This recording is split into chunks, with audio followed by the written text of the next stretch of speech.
Magandang hapon sa lahat. This is Timbaroy. Ayan. Ay, naku, natutuwa talaga ako this time kasi nag-order ako sa TikTok shop ng non-stick na pan. Totoo siya. Tapos ang mura lang, guys. 154 kasama na ang ano ba tawag nito, yung shop service fee. Ayan naman tawag niyan. Delivery fee. 'Di ba? Tapos nag-try ako ngayon. Nagprito ako, guys. Ayan. Hindi ko siya linagyan ng mantika. Hindi talaga siya nagdikit, guys. Totoo, promise. Natutuwa talaga ako. Tapos may ano pa ako, may pinipirito pa kasi bumili ako ng 2 pirasong tilapia. Pinirito ko siya. Parang wait lang. Ang taas ng aking camera, wait lang ha. I-adjust ko, guys, ha. Wait lang. Ay, paano nga ba yun? Ito nga yun.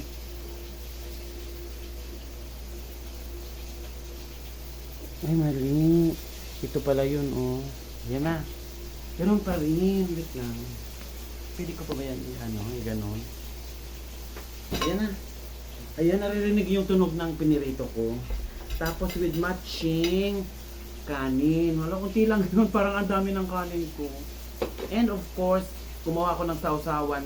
Kalamansi, kamatis with sibuyas. So, let's start. Mukbang again ito. Mukbang, guys. Sarap ng kanin ko. From Bicol with Love. Tapos, ayan na. Kunin ko na yung ulo. Ay, dapat pala hindi ko pinirito yung ulo, no? Ayan, ang sarap niya, guys. Ano siya, oh. Hindi siya nasunog. Parang tumutunog na yun. Wait lang. Niluluto ko, tumutunog na. Baka na siya. Natunog na. Linakasan ko ba yun? Wala, umuutok na nga, guys. Wait lang. Non-stick talaga.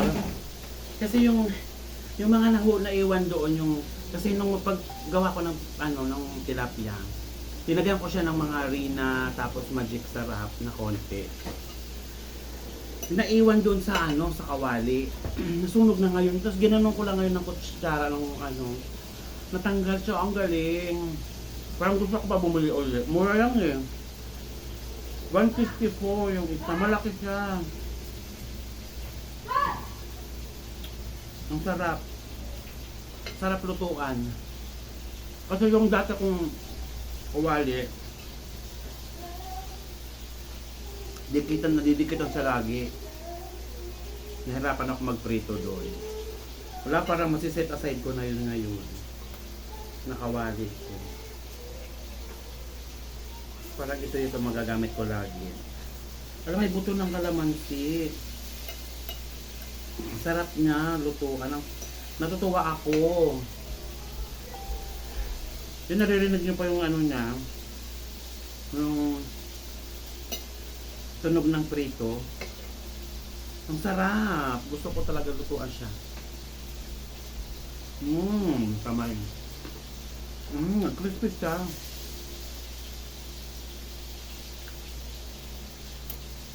Nako.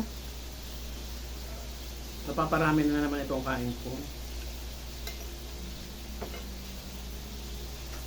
Nag-promise pa naman ako na dapat mag-diet. Pero ayan, tingnan mo, guys. Ang crispy ng harina na may konting masarap. Ang sarap magkamay.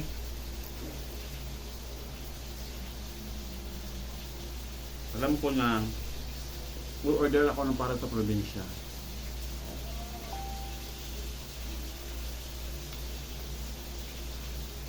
Kasi maganda. Kaya lang pag sa kahoy ko kaya, pwede yan. Makonfira lang ang pagka-stick niya.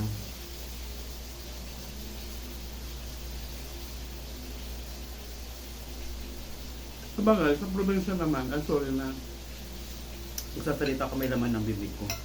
Sa probinsya naman, meron kaming kahoy, nakasaingan ng kahoy, tapos meron din silay. Ay, Sulain lang yun, di ba, ang pangalan?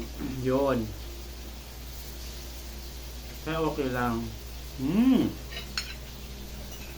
Hala guys, Batang Quiapo, naka-silent yung, ay naka-mute pala yung aking TV. Kasi nga sabi ko gagawa ko ng review. Itong in-order ko na ano, na non-stick pan. Ang ganda, promise. Hahanapin ko yung ano niya, yung link niya.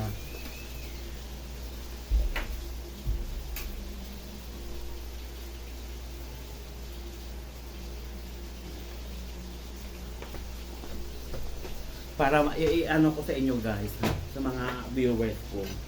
Ibigay ko yung link para at least ano kayo, ma-experience nyo yun na ano na experience ko ngayon. Maganda kasi. Dapat lang pag mga ganitong pagkakataon na maganda yung nabili ko, gagawa ko lang ng review. Kasi kukunin ko yung link. 154 lang. Magkano lang ba yun? 149. Yata, something yun. Tapos kasi, ay parang free shipping kasi naka-live sa kahapon niya. Nung isang araw ko pa ito in-order. Parang ganun yata, parang free shipping. Kasi na yung balot no, nanapin ko mamaya pagkatapos ko kumain guys. Kasi maganda talaga.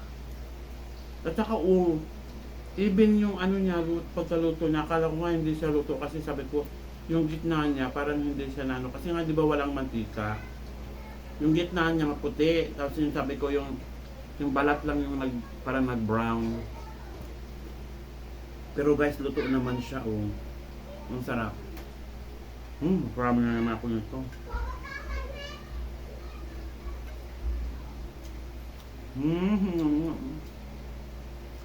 Ayan, thank you for watching guys.